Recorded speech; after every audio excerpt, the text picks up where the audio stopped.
and welcome to the Entertainment Gig Podcast, episode 20. My name is Cleon. On this week's episode, we talk about the many aspects of filmmaking with director and producer of Girl Fight, a Muay Thai Story, Mr. Matthew Kaplowitz.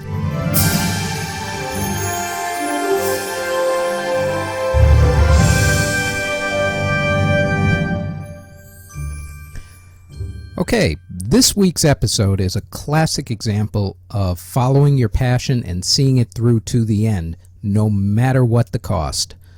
In this case, quite literally the cost. Matthew Kaplowitz has turned a passion for mixed martial arts into an excellent documentary that people should definitely check out when it's available, called Girl Fight, a Muay Thai Story. So without any further ado, Mr. Matthew Kaplowitz.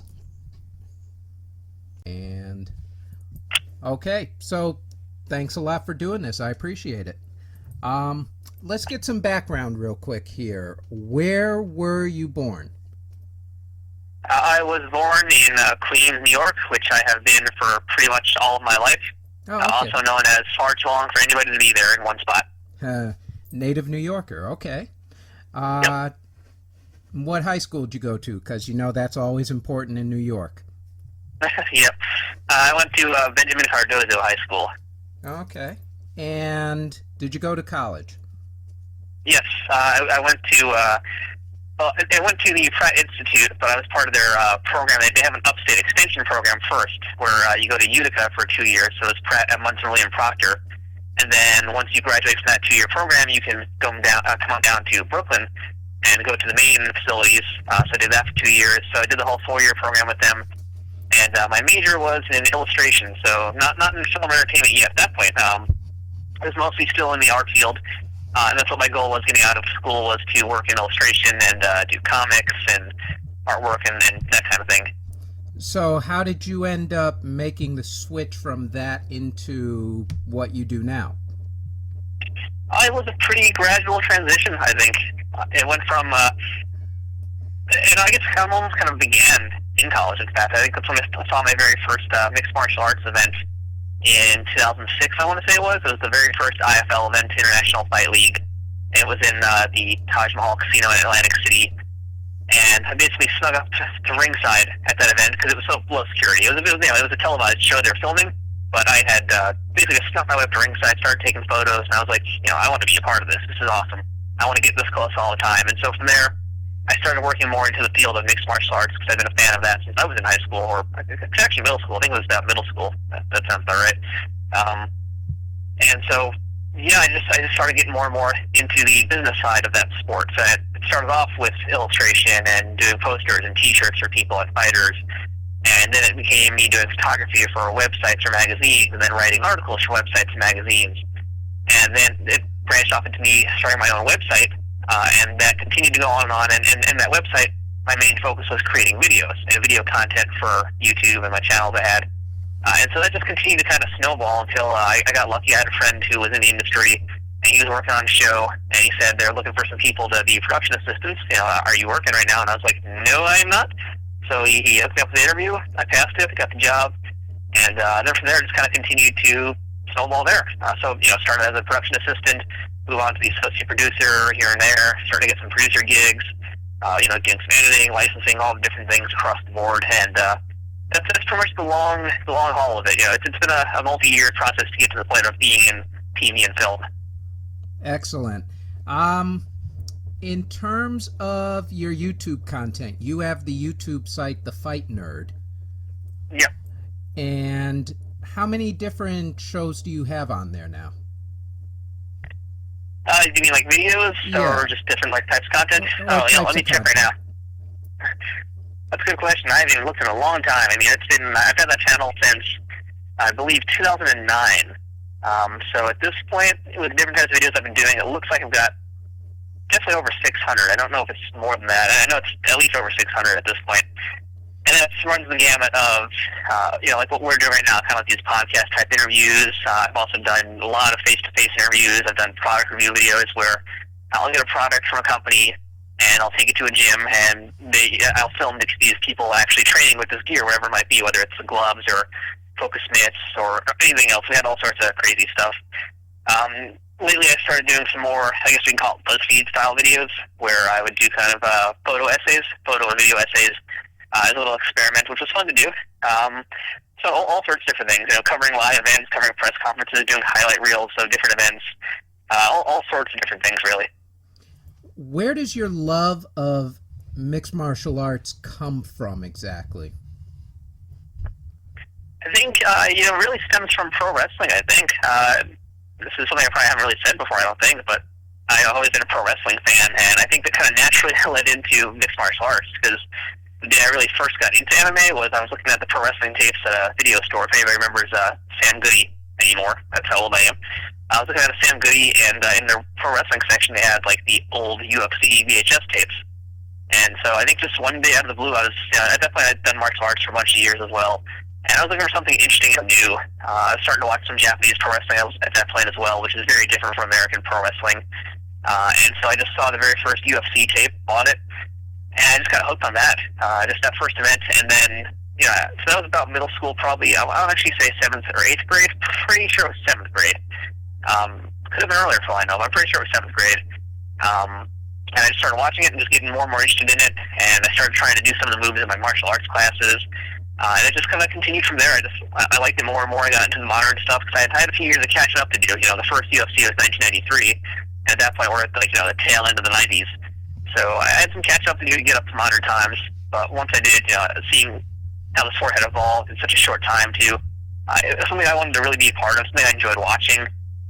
It was, for a martial artist, it's very interesting to see, because I don't know how many of your listeners out there are into mixed martial arts, but especially back when I was watching in the late 90s, it was something that was very new, and it answered a question of, who would win this style versus this style. And then once all these events started answering that question, then it became, well, what can we do to stop that? And that's when the whole cross-training and the hybrid styles began, and that's when things got really interesting. So yeah, I think it's just what it was. It wasn't so much seeing people get hurt or getting beat up or anything like that. It was more the learning aspect of it and the sporting aspect of seeing these people try to better themselves and challenge themselves against people who have all these different skills. It was just very fascinating to watch. Now, you said that you took martial arts classes. Do you still take martial arts classes, or how far did you go with it on your own? Well, let's see. I've got a black belt in judo, first degree black belt in judo. I've got a blue belt in Brazilian Jiu-Jitsu. Last 2 years, I've actually been training Taekwondo at a school that I like. It's near me, New York Black Belt Center, a really good facility there, putting out a lot of young fighters. So I've been doing that for a few years, purple belts in that. But, the belts don't really mean much. Belts are just, what you wear to keep your pants up. It's more just the experience. So for me, I've done all sorts of other little cross-training here and there with different people that, I don't have belts or ranks or anything like that. It's just, fun cross-training. But I've basically been always doing something, I think, since 3rd grade. 3rd grade is when I started taking karate. And then from karate, that led into judo, and then so on and so forth. So, all sorts of different things. And it's fun to have the different disciplines, to go from the striking to the grappling. It gives you a lot of different tools in your tool belt. That's true. They do say that if you get into a fight, 90% of it's going to be down on the ground, so you better learn how to grapple fast. Absolutely, yeah. We can talk strategy about that all day, I'm sure, but all sorts of things to know. And, you never know what situation you're going to be faced with, but more importantly, too, it's not necessarily even the martial aspect of it. It's not necessarily the fighting aspect. It's really a lot of the mental aspect of getting into these situations and not panicking, knowing what to do, knowing how to keep your senses about you. And you're in these situations where the average person would just go adrenaline mode. Now, when that happens, you lose your mind. You lose control. So a lot of it is really just about, being in all sorts of situations so that your brain knows to not lose control and to stay in the moment, to be in the moment and be aware of what's actually happening in that situation you're in. That makes perfect sense. So did you or have you yourself gotten into the ring to do any fighting, or is it just basically your training? I thought about it when I was in college, actually. I kind of considered it, but back then I don't think there really were enough weight classes. I was a smaller guy, so I was I competed in a few grappling tournaments, which was about, I think I was in the 140 category. I was 145, so it's smack in the middle of a pretty deep category.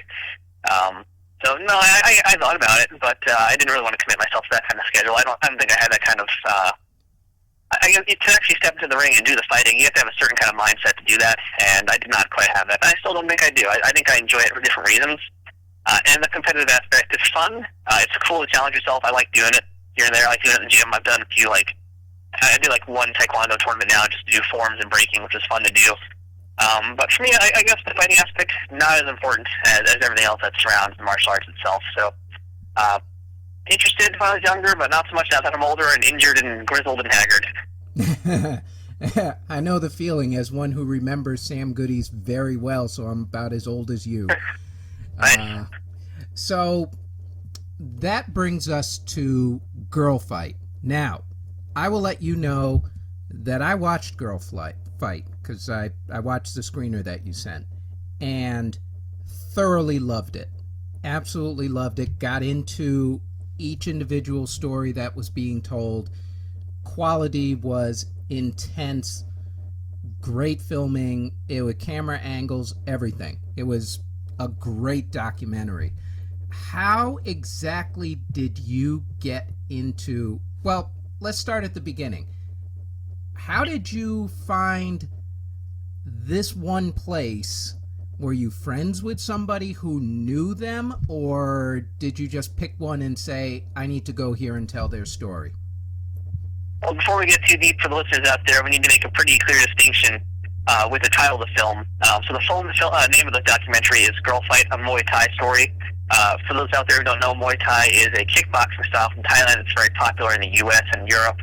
And the reason I have to be very specific with that whole Girl Fight, a Muay Thai Story title is because there actually is two other films with that name, which are dramas. One of them is Michelle Rodriguez movie. Right? Yeah. Yep, that's the first one. And then Anne Heche starred in another film called Girl Fight, I think in 2010, which is about cyberbullying. So, we wanted to make a very clear distinction, and it's a title that I wouldn't have named if not for the reason I'm going to explain, as I basically explained the question you just asked, which is, I had a subscription to an MMA magazine at the time, and they did little features about different gyms across the U.S., and I happened to see the article, which was about this gym, which is called the Girl Fight Gym.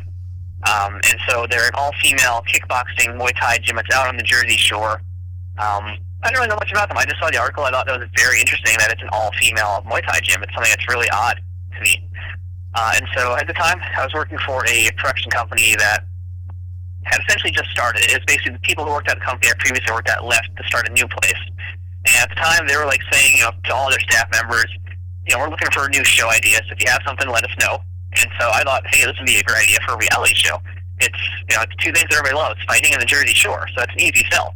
So I brought the magazine in to show one of my bosses, and I basically got half a sentence out before he was like, that's cool, but can you get back to work?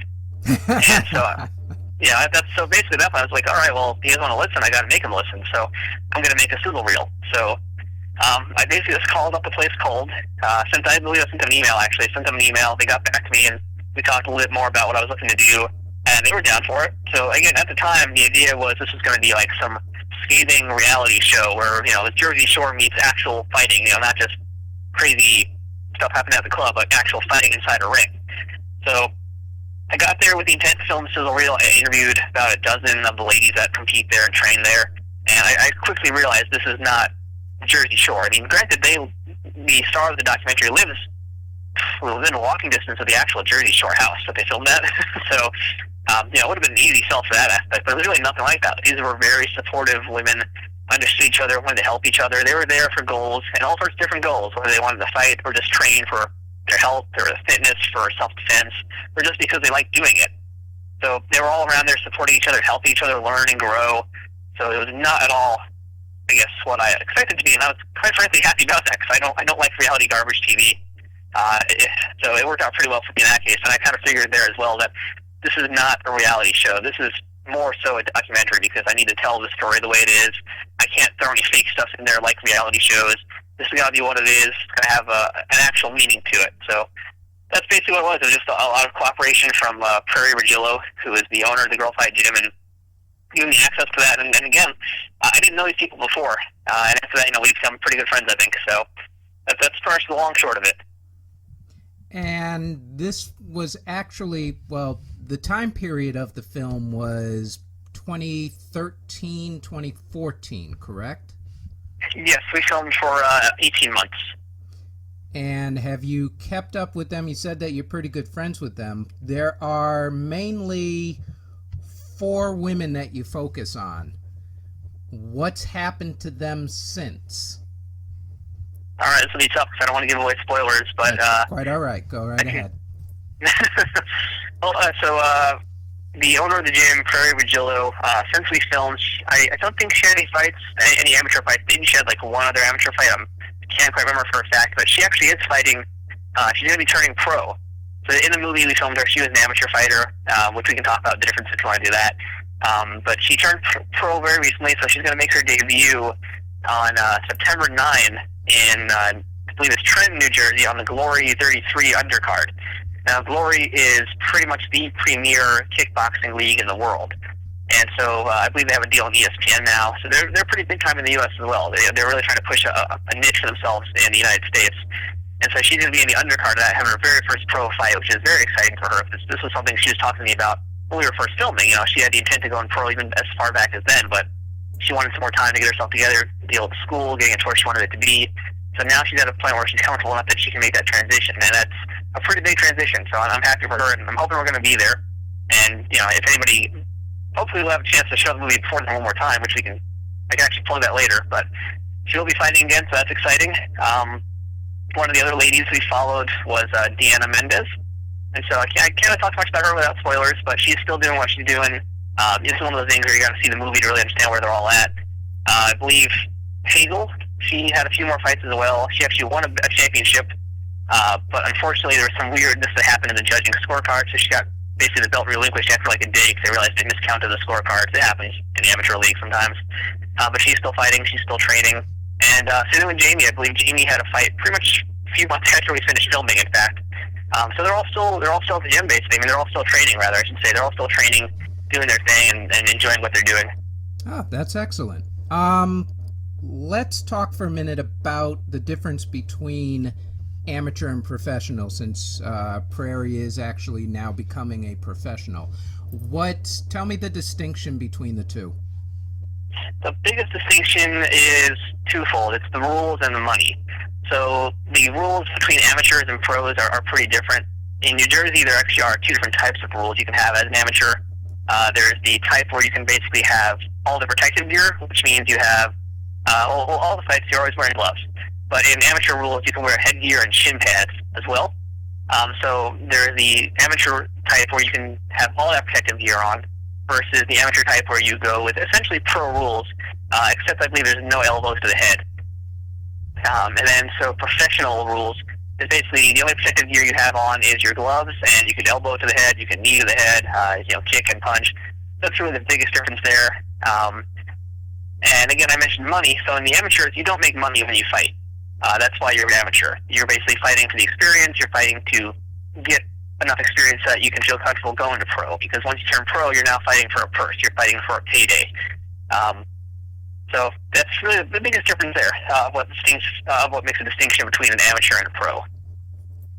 Now, you say you filmed for 18 months with these ladies. What were some of the issues that you came up with in terms of filming? Any problems or anything you had to work out? Well, more so on my end. I had a hard drive crash at one point. That was one of the worst things that ever happened. I pretty much the reason we filmed, Yeah, when I've you had that lose a before. hard drive, yeah, that's one of the worst things that can ever happen. Yeah, So, it sucks badly. oh yeah, so that was pretty horrible. There was also a lot of just technical problems I had on my end, and for me also, it was a big learning experience. Most of the filming I had done before this at that point was really just for my website, so it wasn't really, I guess, as high intensity as the other stuff. A lot of the stuff I filmed at my website at that point was mostly with like a camcorder. With this production, I really upped how I did things. So I actually had to have external audio. I had to have a better quality camera, or in most cases, more than one camera. And so it was also a challenge for me as an editor to put these things together. Since, for example, a fight scene, we'd have up to 4 cameras sometimes. I'm trying to remember which fight I could actually really a lot of the fights that happened in New York in the film, I had 4 cameras there. So I'd have myself ringside. I'd have another camera in the corner of the girl fight team, so I could film the reactions of the coaches. I have another camera ideally close to the audience, so you can see audience reaction, especially from the ladies from the girl fight gym in the audience. And then there would often be a fourth camera that would be way in the back, so I can get the wide shot of everything. And so, not necessarily all these angles made the cut in the film in a lot of these fights, but I had them just because with fights, you never know what's going to happen. You never know when it's going to happen. And if you miss the money shot, you don't get a second shot. You don't get a second chance at that knockout punch. So we had to really cover our bases, and it was a lot of that kind of stuff. And I think the biggest challenge really was the editing process, because there was so much footage to go through, and having to trim all these things down. I think we must have had 60 hours of footage, not more, between all this stuff, I want to say. So I just looked at it again recently, and I was just like, wow, I have a lot more than I expected, a lot more than I remembered filming, because there's so many angles to these things. So that was really, I think the toughest part was just wrapping my head around that, and also just, again, boosting my production value from what I'm used to doing. And so, did you get the backing from your boss, or did you have to go through outside sourcing in order to do this project? Yeah, I never even actually showed them a sizzle. Like, I started filming, and I was just like, this is for me, I'm not going to do this for them. And so the money pretty much came from my full-time job. I'd worked a full-time job in the company, and that money would just go right into the film. So I basically broke the first rule of filmmaking, which is never use your own money. I used all of my own money. So now I'm broke. But, so... Yeah, no, basically, it was, again, that's also another learning experience, too, is that situation. So I did raise money through sponsors, so I've got some sponsors in the movie. Otherwise, I was just basically, I would just work my butt off, during the week, and then on weekends, I would just go out there and film when I could. So, yeah, unfortunately, had to use a lot of my own money, but that's the lesson that you learn. And next time around, for the next project, I've learned from this, and the goal is not to touch a cent from my pocket. Not a bad idea, but that takes a lot of commitment. It tells you just how committed you were to the project.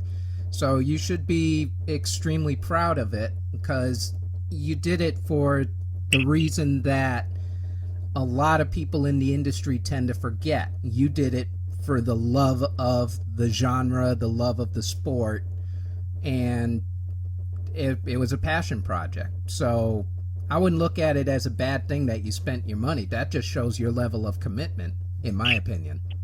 Oh, absolutely. I mean, it sucks even now. It's like I'm still reeling from a lot of this financially, but it's really what I told Prairie when I first started filming, too, is like, I don't know if we're going to make money off this. I don't know what's going to happen. I just want to make this. I want to take it to the finish line, because I've done other projects before. I actually have done a documentary before of my own that basically ended up going on YouTube, because I had no idea what to do with it. And it's been those kind of situations before in the past with me. So really, this was like about finishing the project, taking it to the finish line, going as far as I can go with it. And right now, we finished filming like the end of 2014, really the fall of 2014. And then it was, the long period of finalizing everything, getting it edited and all that stuff, doing the sound mixing. And so after that, last year and this year, it's been really the mission of going to the film festivals. And that's a whole other thing that was not part of my budget. So, again, it's like decided to spend more money on this thing, but, we've gotten pretty far. We're in 9 film festivals, and I think, a lot of films don't even get to 1. So making them to 9, that's pretty darn good. So I think the right reasons are mattering the most right now. It's getting what it needs to do, and, again, whether or not it ever makes a profit doesn't matter to me. I learned a lot doing this, and it's going to make my future stuff a lot better. That's excellent. All right, so let's talk about how you actually filmed the sites or the fights themselves. Right. So I believe, as I mentioned too, we had in a lot of these fights we had 4 cameras in most cases. And so just let anybody know who wants to film documentaries or whatever for fighting in specific. Some things you need to keep in mind is you have to do some planning ahead of time as much as you can. And that's more so logistics. So in my case, since these fights were mostly in New Jersey or sanctioned by New Jersey commissions, you have to talk to the local athletic commission first of the state to let them know what you're doing. And then they have to basically sound off and say, okay, you're cool to film, we'll do whatever you're going to do. And then obviously next step is you can't just walk up to the ring and start filming. You have to contact the promoter of whoever's running that organization, get clearance for that. So once you get the clearance, basically my setup was essentially 3 to 4 cameras. So I'd have myself down there ringside, shooting a little bit upwards to get the action in the ring. I'd have somebody in the corner filming, usually I'd be filming the girl fight team, not usually the opposition, but I'd have somebody filming the girl fight team. I'd have another camera filming the audience to get some reactions. Then we'd have a 4th camera in the back, which would film have a wider shot to get all the action. And so, something with fights too, as well, they're happening in front of your face. You don't know what's going to happen. And I kind of come from the Jackie Chan, Bruce Lee school of film and fights, Sammo Hung school of film and fights, where you want to film everything, you want to see everything. Jackie Chan was a guy that loved to film the same thing again and again from all sorts of different angles. And he was even a guy that you'll see some of his movies where he'll replay the same punch 2 or 3 times just to make sure you got that impact, and to make sure you actually feel it. So a lot of that for me is being able to make sure that the viewer can understand the action and see what's happening. Because again, a lot of people who are going to see this movie, they're not going to be fight fans, and that's the intent. My intent has been to get people, especially women who don't really necessarily care about watching fights, but to get them in there to see the root of the story, the core of the story. And so making it accessible, making it easy to watch, which is very important to us. So when you have an audience that's not necessarily going to want to, again, watch fights, you have to make sure they're going to be entertained and also not sickened and disgusted by seeing people hit each other in the face. And so that comes down to the editing also. But that's basically the short end of it, is just being prepared for anything that can happen.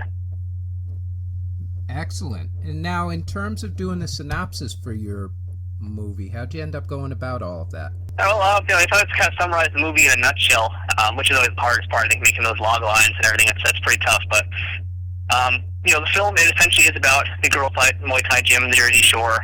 We filmed it for 18 months, as we've already mentioned. So the story itself is not about watching these ladies get ready for fights. It's about watching their personal journey within themselves to get ready to take a fight. If you understand what I mean by saying that. They're not going out there to batter people around the ring.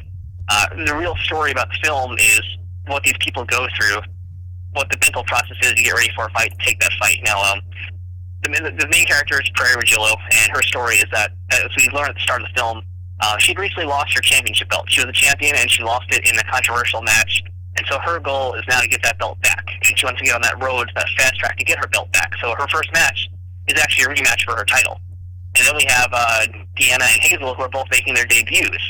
So very different things that happened in the start of the film, and those first fights really kind of alter what the rest of the film is going to be about. I think it kind of take people a lot by surprise to what happens in the next part of the film when they actually have their first fights, and also kind of changes their journey. So a lot of the film is really more so about learning about who you are, learning about yourself. It's a journey of becoming comfortable with who you are, having confidence in who you are and what you do. And I think that's been more of the story for a lot of people that come to watch the movie than it has been about seeing people get hit in the face. It's how you can relate to them, what they're doing, and really the fact that you can take the same journey and take their life lessons and put it into really anything you're doing. It doesn't have to be fighting, and it's really not. It can be any sort of thing you're doing. It's just knowing who you are, understanding who you are, becoming comfortable with that, and knowing what you want to do to go to the next level of whatever it is you want to do. And what type of things did you take away from your time around these ladies? What things did you personally learn? For me, it's also a lot of the same things that they were going through. It's kind of like, especially one of the things that happens is that these ladies, they don't win every single fight we have in this film. There's 6 fights in this movie, and they're not winning 6 fights necessarily. So, you got to watch it to see what happens, but a lot of it is understanding how to cope with failure, and that's very important. Is knowing what to do. Like, after you have something bad that doesn't go your way, what do you do next? Like, do you sit and mope around, or do you get up and you keep going? And when can you get up and keep going? For some people, it's easy to say, oh, I lost, whatever, we'll go back in the gym, we'll do it again. For other people, it's a lot harder. And, for me especially, I'm a guy that doesn't really like to lose. I'm a guy that doesn't like to have these failures, but unfortunately it comes with the road. And I personally don't take it easy, but I think, seeing other people go through it as well, and being there to witness what's going on, I'm like, kind of like, wow, this is kind of like me sometimes. So, what can I do to understand my own personal journey better? And that kind of almost summarizes making the film itself. There was so much, there's a lot of hardships making the film. It was a long process. Again, this was the first doc I ever did that I really wanted to go somewhere with. So it's been a lot of just like, I entered this film festival, I didn't get in. What the heck? Why didn't I get in? Like, what am I doing wrong? Am I not good enough? It's been a lot of just personal understanding of what I'm doing and getting slowly better understanding myself and dealing with these kinds of setbacks. And from the beginning of the process through to the end of the process of this particular project, what are the things that you took away from this on a personal level in terms of your filmmaking? What lessons could you give to others out there in how to do their first big project that they truly believe in? Aside from don't spend your own money. Oh yeah, well, that's one of those big picture questions. I mean, really, making this thing, I got to a point a few times where I was just like, I can't do this anymore. I want to quit. I want to tap out. There was a lot of situations where I was ready to give up on this thing. And I think a big part of it is just being able to follow through with whatever you're doing. You don't have to like what you're doing, but you have to understand why you're doing it. And like for me, especially, I'll watch footage back that I filmed. I'll be like, oh, I don't like how this looks, but I can't do it again because it's a documentary, so you got to live with it. So ultimately, you have to be confident in your choices as well, and knowing you can do something about it later, and maybe it's not so bad. But I think that's a lot of it, is just being able to follow through, finish what you're doing, and being open to listening. I think is also very important. As we say in the film, being coachable. I mean, you can listen to someone's instructions and know how to take it and understand what they're saying and take what you will out of those instructions. I think that's a good part of it too. Is have people around you that can look at what you do objectively and give you criticism, and then actually listen to that criticism. And you're allowed to say no, I don't agree with you, but you should listen and see why they're saying that thing. And so maybe you'll see it in a different way, and it might make your film better.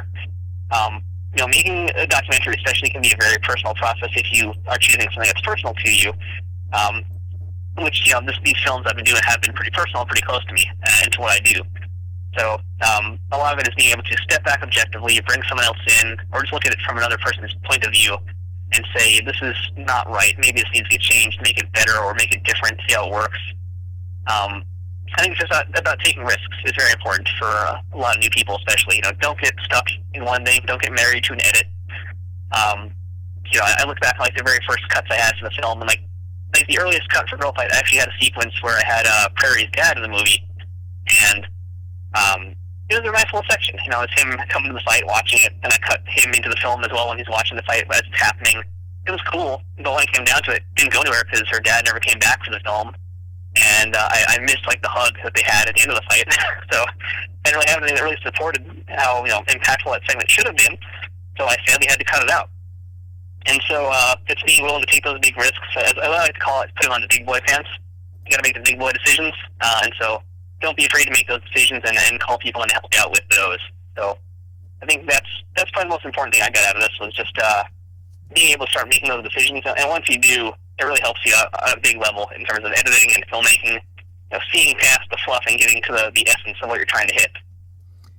Was there any point in the filming where the ladies told you for one reason or another to not film that particular thing that was going on at that time?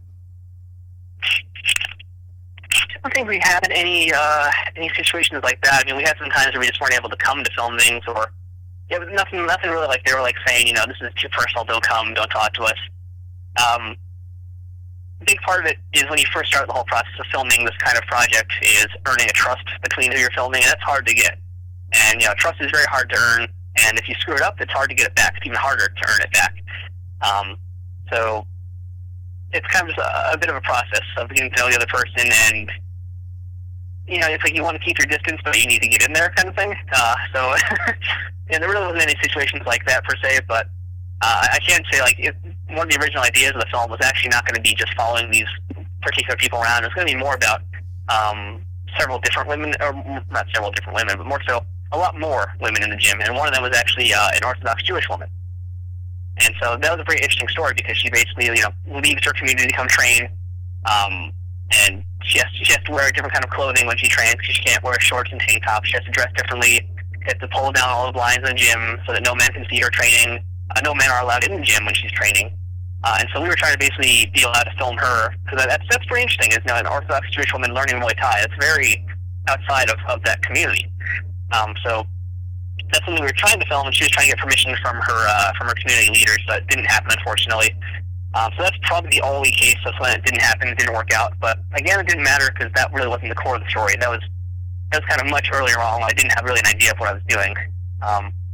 Which is one of the wonderful, scary things about documentaries is you go in there with one idea and end up leaving with something completely different. Yeah, that would have been a really interesting story to have actually seen. Yeah, but like I said, it didn't work out, and I think we got something much better. So it's all for the best. That's the little things that you find out in doing all of this that makes for a better, more well-rounded film in the final project, I think. Yeah, absolutely. I mean, really for me, I had no idea what the end game was going to be with this film, so I'm going to be completely honest. And with documentaries, it's really hard to have an end game in mind, I feel like, in most cases. But especially this one, there was, I think part of the reason we filmed so long is because I was waiting to see when I'm going to feel fulfilled with what I had and what tells the story completely. So, in particular, it's just, you go in there with an idea, but you can't go in there with a conclusion. You have to kind of go in there and observe and watch and see what happens and be flexible to what's happening and honoring the situations that you're observing. And so that might mean you had one idea for your film, it's going to turn out completely different. I really didn't expect this one to, number one, go as long as it did, and number two, end out the way that it ended up being. So it was a very interesting and surprising journey. Let's talk for a minute about the film festival process, because I don't think a lot of people know what it takes to actually get into a film festival. Take us through the process from the very beginning. Oh, really, the very beginning begins with your production budget. So Girl Fight and Muay Thai Story was a very low-budget documentary because, again, it was self-funded, and, when some people think low-budget docs, they think like $250,000. I was doing it for a lot less than that. I mean, for me, it was a lot of money still, but it was much less than that amount. And so I think what a lot of people don't know is when you put together a doc, especially or any kind of movie, you kind of need to give yourself three budgets. So you have to have your production budget, your marketing budget, and in this case, your film festival budget, which really needs its own separate category because it's just that expensive. So, and again, it was an expense I didn't expect. So when I was ready to start doing this, I found out I need to have DVDs made. Okay, that's easy. You can do that on your computer. Now, the next thing is you have to actually pay to enter your films in all these festivals, and that price can differ depending how early you enter a festival and as well as how big the festival is. So, for example, I think the very first festival I tried, just because, again, it was a personal goal, I entered Tribeca, didn't get in, but I wanted to just do it. That was kind of a goal for me. And that was like a super last minute entry, so that was like $120 or something, I think, when I did it. It was a lot of money for one festival to not get in. And so I had entered, I believe, about somewhere in like the 40s. I don't think it was 50s, but about somewhere between that mark of 40 to 50 film festivals total. And the price point for all those ranged from like $20 up to $80 to $100. And so that adds up pretty quickly. Now, on top of that, you have to also have either DVDs, which most film festivals don't even use anymore, but you need to have them as your screeners if you don't do digital screeners, which luckily many companies do accept. But this actually, I'm going to throw this out there too. This is an important thing for people to note. I used Film Freeway as my main source of film festivals. There's also Without a Box, which Without a Box is, I think, more higher-end festivals. So that requires you to, if you want to have a digital screener, you have to have a pro IMDb account, which is another expense. I used Film Freeway mainly. I had a lot of success with them. And that one does allow digital screeners fairly easily as part of their website, so that saves some money. But once you actually get into a film festival, you then have to either have a Blu-ray or a DCP, which is a digital cinema package. So the Blu-rays can range you different prices. You have to pay for typically a master Blu-ray, and then you can print smaller ones. If you get a DCP, which is what most of the larger theaters really want, you're looking at a $2,000 to $4,000 thing in most cases. You're also paying for a hard drive. So that was a big expense because I had to get a DCP for a few of the film festivals I was in. I had to get Blu-rays for a few that I was in. So again, it adds up pretty darn quick. So I think I probably spent close to the same of what I spent actually making the movie on film festivals. And that's just entering and not necessarily being guaranteed you get in, just entering these film festivals and being ready for when you get in. Yeah, I think that's excellent that you said that, because I think a lot of people who listen to this podcast are amateur filmmakers who don't quite know the full aspect of what it takes from the business aspect to actually make a film, and they tend to forget that film festivals do cost a lot of money. It's not like you can just kind of toss it out there for free. They're in the business to make money as well as to promote your film. So now that you've gone through... No, I'm sorry. Go ahead. We can't forget also we have the marketing budget, which I didn't even talk about, because a lot of these film festivals, they don't pay for your posters. They don't pay for your postcards. If you want people to see your movie, you're going to need to make those things. In most cases, they want you to send them a poster. And if you're like my movie, you're getting into more and more film festivals in a short amount of time, which is what happened. So either you buy stickers to update that poster, or you print a whole new poster. And most of these are, 24 by 36, so not super pricey, but not cheap either when you're printing out a lot. I went to a few film festivals where they require you to have postcards so that they can put it in the lobby of the theater a week or two before you're screened. And that's, again, an expense they're not going to pay. So, again, this is a threefold market, because if you really want to take your film to the final level and get it out there and get more people seeing it, you need to have those budgets. You need to be putting, your Facebook fan page, you need to have the budget to just throw a few dollars in there to promote your post, to boost your post. It's all these little things that really make the difference of going from essentially being unknown and nowhere to just at least having some visibility, because I've seen some movies where, their Facebook page has like 20 likes. And I'm not bragging, because my page isn't great, but we've got a lot more than some other movies do that I feel like are much better than mine. So, it's just, you have to really be willing to take that risk and be ready for that financial risk and have that much faith in your project that it's going to at least go somewhere and do something for you. Whether or not it's making money, it's going to do something for you on a personal, inside level. Right. And that's really the point, is that you have to want this badly and you have to believe in your own project in order to make it happen. And you can hate your own film and loathe watching it because you got to watch it 80 times while you're editing it and producing it, but you have to know that you made this for a reason, and you got to get it out there, because whether or not it's going to do something for you, it's going to have taught you, either just teaches you something, which is very important. That's what matters, is you're going to get something out of the process. That's true. Which brings us to the finale of the actual process. You've been through all the film festivals. What are you planning on doing with the movie now? Well, we actually have one more film festival come up, which was a giant surprise to me. I forgot I even entered this festival. So we're going to do one more at the end of September, which we can plug towards the end of the show. But at this point now, the goal is distribution. And again, for those listening out there, that's going to cost you money too. This is, if you're lucky, you get picked up. You can blind email people, you can cold call people, and hopefully you find a company that wants to pick up your movie. And it happens with a lot of people. But in some cases, you have to take things on your own. So right now, I'm seeking distribution through Distributor. I'm seeing how that process works. So the goal is hopefully to get on Netflix, get on Hulu, get on Amazon, maybe iTunes. We'll see where we can go. It's one of those things that's really out of your hands at this point. If you don't have an agent or a company representing you, it's really up to you to figure out how to do this on your own. So right now, we're just kind of in the wait-and-see holding pattern. So ideally, I'm going to be able to give you an email in like a month or two from now and say, hey, we're on these platforms, and so you can tell your fans, check out the movie. But right now, we're just kind of waiting. So I'm hoping, anybody who's listening that's interested in seeing this will just check out the Facebook page and be a little patient, because I think before the end of the year, we're going to be somewhere. That's for sure. That's excellent. And we'll do a follow-up interview once that actually happens, and we'll talk about your next project at that point as well. Which I guess brings us to your next project. You want to talk about it at all? You want to set it up at all, or?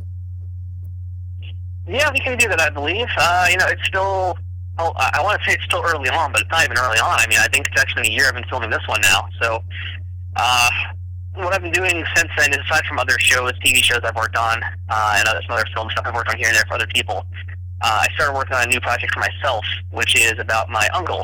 My uncle his name is Hank Bergona, and he's actually my great uncle. And so he has had a studio in Union Square since the 1960s. He started off kind of like I did, actually, as an illustrator, a commercial illustrator, photographer as well.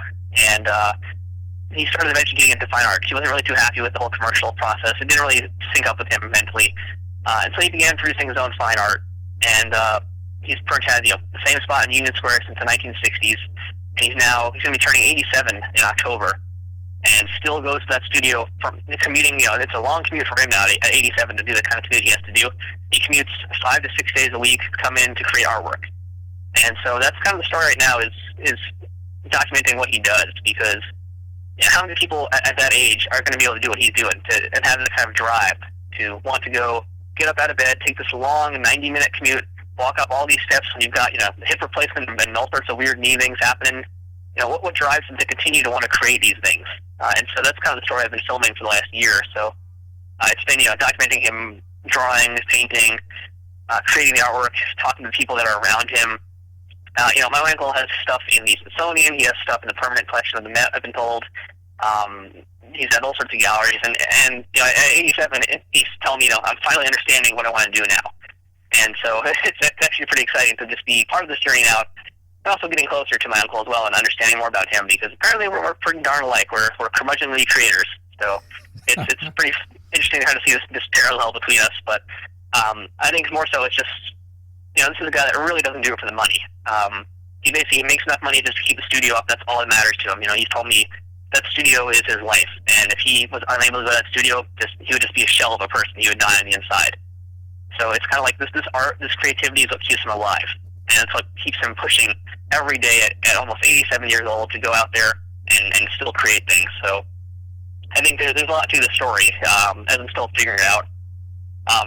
There's just the personal aspect of him doing what he does, and then there's just how it affects people around him and what it actually means to do what he does for himself, what he wants out of this. So, we're still filming. I think we're hopefully coming to the tail end of this soon, because it's been a year, and I have easily triple the amount of footage I have with Girl Fight, which is crazy to think. But he has very really introspective interviews, and so it's very hard to cut those down into a 90-minute piece or 80-minute piece.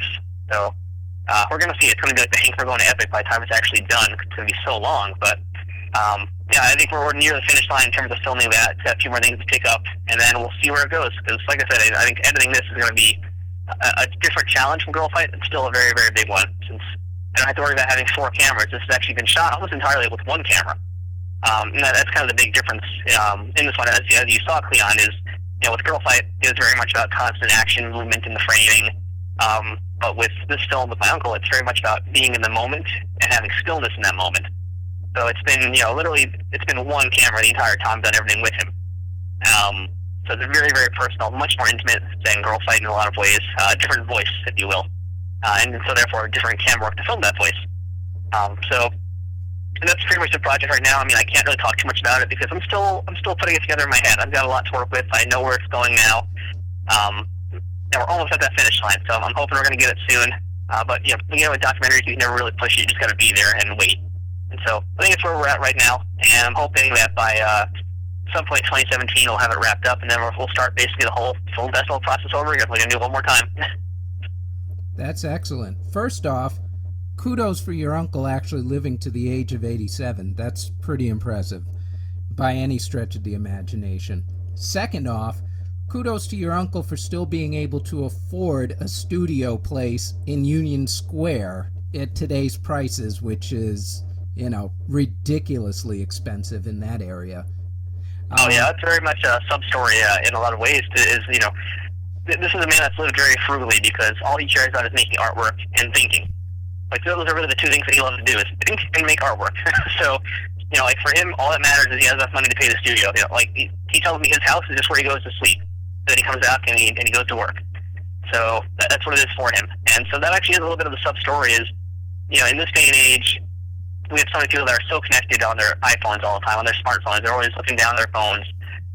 One of the things my uncle likes to do is he likes to draw people on the subway in their natural form. They're just kind of either sleeping or doing whatever. And he told me, the last 5, even 10 years, really, it's just become the same pose again and again, which is everybody's face stuck in their smartphone. So, a lot of it is kind of about how he's able to be so frugal and have, so much out of so little. In a lot of ways, if you think about it, because again, his life is that studio. That's all that matters, is he has enough money to pay for it every single month. So he doesn't have all these other little extraneous things that we have. He only just got a digital TV a few years ago. I think he had to get forced into buying a digital TV. he literally had a black and white TV that he'd had since probably the 70s. It was crazy. Wow. So So it's kind of it just kind of reminded me again of a little bit more about the story itself. What I'm hoping to accomplish is showing people that you don't need to be so connected. You don't have to have your face stuck in the phone and distracted. You need to spend more time thinking about yourself, what you want to do. What qualities, since you're now towards the tail end of this, so I'm assuming you know your uncle a whole lot more intimately at this point, but what qualities did you discover that he had during this whole process that you didn't know he had before, and have you implemented them in your own creativity and your own well-being? Well, in terms of his creative process itself, a lot of what he does is still a mystery. Even watching it, like watching how he creates things, it's still a mystery. And I think it's just on that much of a personal level that you really can't understand it. Like, just watching it, even having him explain it, doesn't quite do it. It's more so when he talks about what's in his head, not so much what's on the paper. That's been interesting here and very, very useful. But again, it's kind of like these things where, it's like you listen to a Zen Buddhist monk and you're hearing it, but you're not listening to it. You don't quite know what to do about it yet. So a lot of it's been that. But I think outside of the creative process, it's been a lot of the personal stuff. Basically making him into more of a human. Like, this is a guy that's, when I went to Pratt, my uncle is in the textbook I have in illustration. And so that was like the most surreal thing, seeing that. And so it's basically taking this guy who I've had on a pedestal for so many years. Like, he's probably why I wanted to go to Pratt, because he did some stuff at Pratt as well. Among other artists I knew and liked and admired. So I think it's been really kind of like taking him off the pedestal and seeing the vulnerabilities in the person and seeing what led him to go where he went. And the different places he went with his skills and abilities. So to me, that's been, I think, a very, very important part of this whole process of filming him now, and documenting the journey. And again, him being an artist too, it's kind of fun because he's kind of like backseat directing the whole thing now. Like, he'll see me with the camera, he'll be like, okay, why don't you go over there and do this shot? Like, I want you to walk in and just kind of slow zoom up on me, and then in the background, I want this like really big crescendo of music to hit as I appear. So I'm like the grand creator of art, and it's, he's being serious about this stuff too. So we're having some fun with that. So I think it's just more so getting to know him better and getting to know him better as an actual human being, and not just this lofty artist that I see, in my textbook, and I've known him for years. The family that knows all these celebrities, and he has all his artwork in the White House or here and there, wherever he has it. So it's been a lot of that for me. Has the fact that you have now humanized him in your own mind, as opposed to the pedestal that you had put him on as a child, has that made him more impressive in your opinion, or less impressive? Because I say this because, when... All right, here's how old I am. I remember O.J. Simpson back when he broke the single game record for yardage in an NFL game. And so when I was growing up, O.J. was my hero. I mean, if there was one football player that I really looked up to, it was O.J. Simpson. The man had everything. He was in the Naked Gun movies and all that. And so you have him on a pedestal, and then, of course, you know what happens after that. Kills 2 people, allegedly, I have to say. And your hero suddenly becomes a tragic human. And it kind of messes with your brain a little bit, because you had this guy who was up on a pedestal for so long, and now you realize he's a human being just like everybody else, who hopefully won't go and kill 2 people. Hopefully. But did you go through that whole experience? And sometimes, especially with what I do, you meet a lot of celebrities, and sometimes you come away more impressed by them because you realize they're human beings, but they're cool human beings, and they don't take their celebrity status seriously, and then you meet some who are so full of themselves, you just get completely turned off by them. So for your uncle being on that pedestal for so long, to now finding out all his vulnerabilities and maybe some things you really didn't want to find out, are you now left with the impression that you are more impressed and in love with your uncle, or maybe the shine's off and you're a little less impressed? I would say I'm more impressed.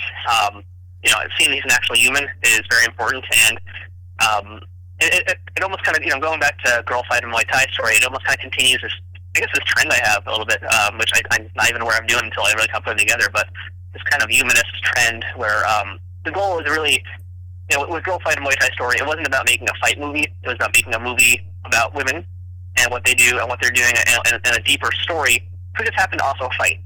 And so with my uncle, I think it's kind of the same thing, where it's a story about a man who's an artist who is creating artwork, but that's not the whole story. The whole story is who he is and the core of his being, and how that affects you and I on a personal level, is how we connect, it's how we relate. And so I think that's something I strive to do now with a lot of these things I'm doing, and also other things I'm planning ahead, is how do I connect with the human being who's not a fighter? How do I connect with the human being who is not an artist? What do I do to make them want to care about this person? And so I think a lot of that has been discovering that, and that's kind of the things that I like to discover. It's actually one of his oldest catchphrases he likes to say is the most important things are what you see out of the corner of your eye. And so I think a lot of that is what you relate to, because if you see a celebrity, for example, you know them as a celebrity, you know them as the star of a movie, but what you don't really know is who they are. Maybe that's what's going to attract you the most is, oh, this guy's a vegetarian. Well, that's interesting. I'm a vegetarian too, or little things like that. And so that's kind of a grander way of looking at the whole thing, but it really is kind of just relating on that human level. It's really important, and I think with him especially, on a personal level for me, it's been really interesting to actually get to know him much better and to hear these stories I've never heard before. And that's why there's so much more footage in this film than there is in Girl Fight, because there's so much to talk to him about. He has so many stories. So it's been really cool hearing that and being able to relate to him on a lot of levels as well as a professional, since we're both in the art field and the creative field, and hearing his struggle and being like, oh, I'm doing that too. I'm having the same problems. I'm in the same kind of mental place right now. So it's kind of nice to have that feeling, to know that you're not alone also.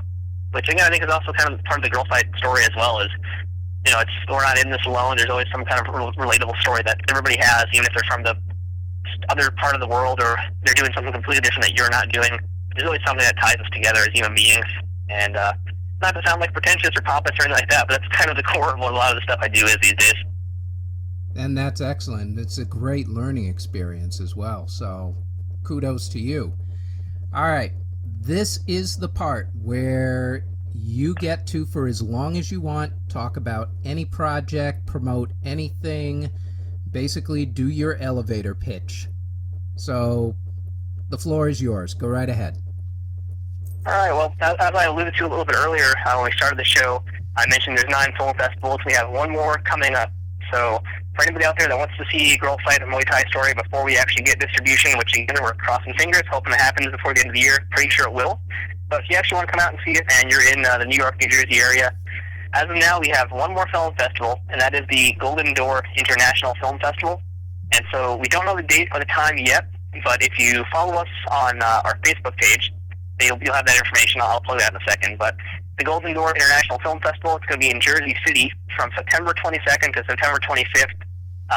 So I hope that some of your listeners will come out and check out the film. We'd really appreciate it if they did. Come say hi to me. I don't bite too much. So please come say hi if you can make it out to the event.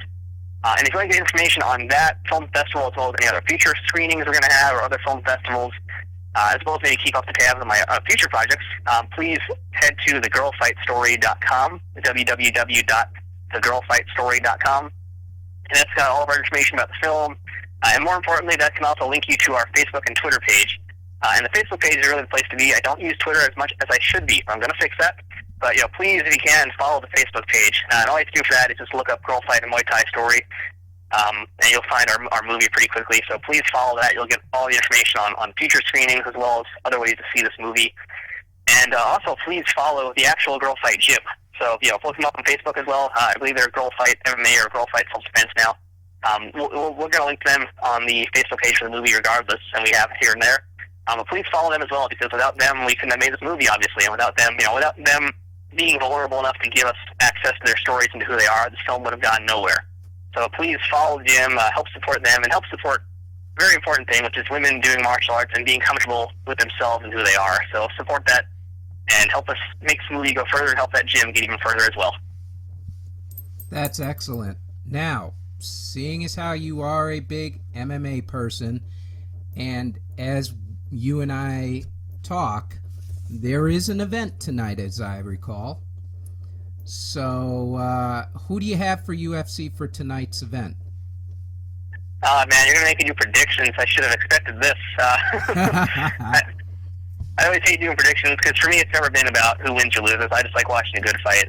But you want to know who's going to win between Diaz and McGregor. So I'm putting my money back on Diaz.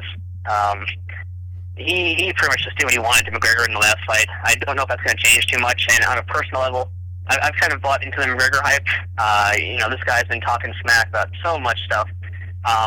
It's pretty disrespectful on a lot of levels. I don't just mean who he's targeting and how he talks. It's just what he's doing. It's kind of a character I don't have any interest in. I don't like these kind of characters that like to rile people up, and not in a good way. It's not like he's not being Muhammad Ali, he's being Conor McGregor. That's kind of a jerk. So this is one of those rare fights where I actually really want to see Nate Diaz just finish him again, finish him hopefully faster than they did the last time.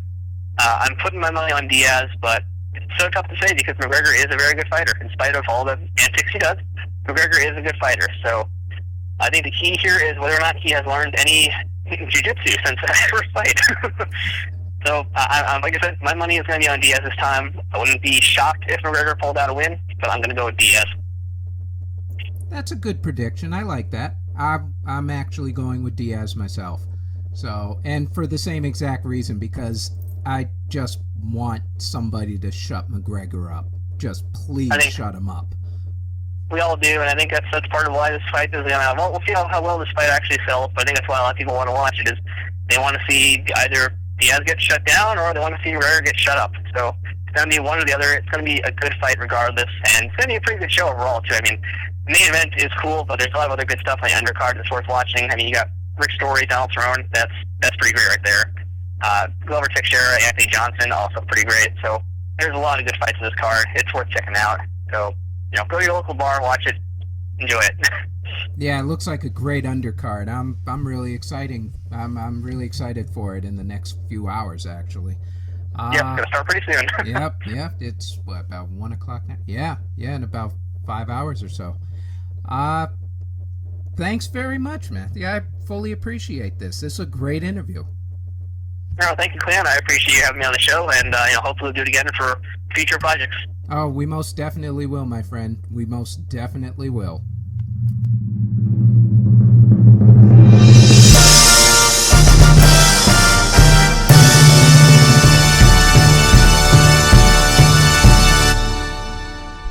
Okay, and that was the interview with Matthew Kaplowitz. We will be putting all of the social media links in the show notes, just in case you didn't get them as he was saying them towards the end of the interview.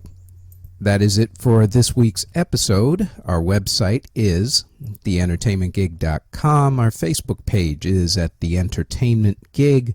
We are on iTunes and Google Play at The Entertainment Gig, but we are also on SoundCloud at CJBT-Productions and on YouTube at CJBT Productions, which has a slideshow of my photography, which you can find on Facebook at CJBT Photography, and the portfolio at cjbtproductions.zenfolio, that's ZENFOLIO.com.